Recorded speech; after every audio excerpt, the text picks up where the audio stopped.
My plan was to fulfill my commitment in the Air Force and then do a transfer over to the Navy and work on nuclear ships. So I had pretty high aspirations. My parents dropped me off at the University of Northern Colorado, and my dad handed me $20 and said, good luck. I went to my first college party that night and crawled home. I was put on academic probation after the first semester, and before the second semester was finished, I withdrew. My report card came in the mail, and my stepmother was the one that ended up opening it and proceeded to tell me that I was the biggest disappointment in the family. Drinking was always part of my life, and sometimes more important than others. I think I went through, ebbs and flows when it was available and easy then, but I always drank to excess. I was very much a binge drinker.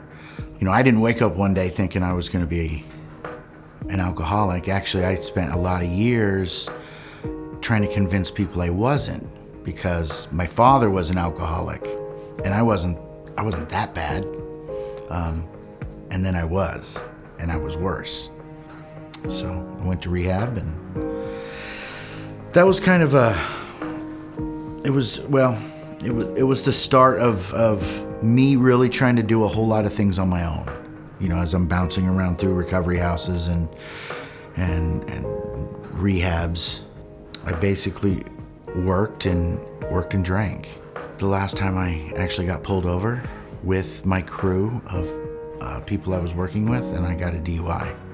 I didn't have anybody to bail me out, and I didn't have the money to bail myself out, so I was in jail for about 3 months. The day came, I went to court. The judge gave me time served, and later that afternoon they released me. And I was drunk before I got back to my apartment. And there was eviction notices all over it, and I had 3 days. So when I walked down to the corner of Prince and Lemon, and I had to make a decision. I was going to turn left and go stand in front of a train. I don't remember making the decision, but I do remember finding myself at the front doors of Water Street. They saw me and they came up and they said, hey, and they came in, they put their arms around me and they said, everything's going to be okay. Why don't you come sit down over here on the bench? And it was the first time in my life that I let somebody else tell me what to do, and I didn't have a better idea. They talked to me for a few minutes and they said, hey, you should probably talk to Chuck Albright. And I said, okay. And I went and talked to Chuck, and Chuck talked to me for a few minutes, and he said, you know what, you're not in any condition to make any sort of decisions. And I said, okay. He says, I want you to sleep over here. And I said, okay. That was the beginning of me just saying okay, because I was done. I didn't have any ideas anymore. I tried them all, and I failed. When I finally had to come to terms that I was living in a homeless shelter, I didn't find any judgment.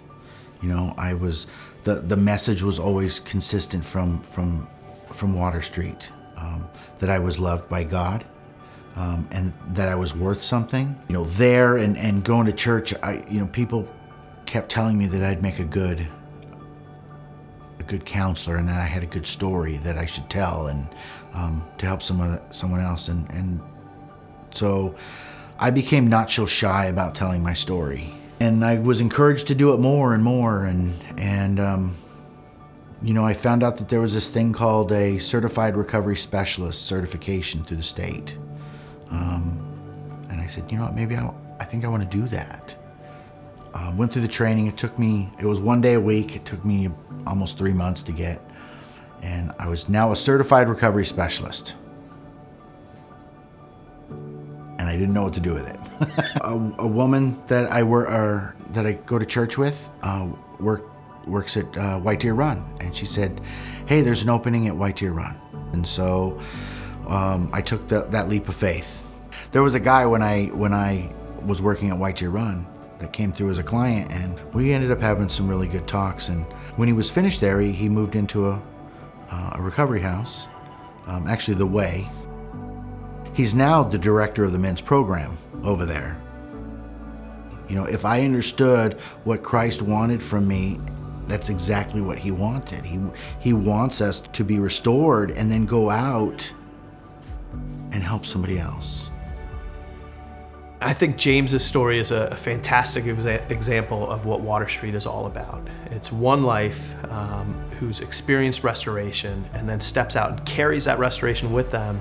And by nature of who they are now, they begin to influence others. And you see restoration rippling out from one life that was changed. And honestly, James is just one example of that. We get to see that every day at Water Street. As people step out, they've experienced restoration, they've experienced transformation, and then they carry it out and they share it with others. And over time, our entire community is impacted. So I work for Project Lazarus right now. It's a community grassroots organization dedicated to fighting the opioid epidemic. We were able to put a outreach bus on the road. Project Lazarus on wheels.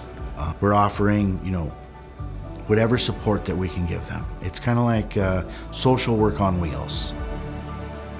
I think without Water Street, I'd be dead.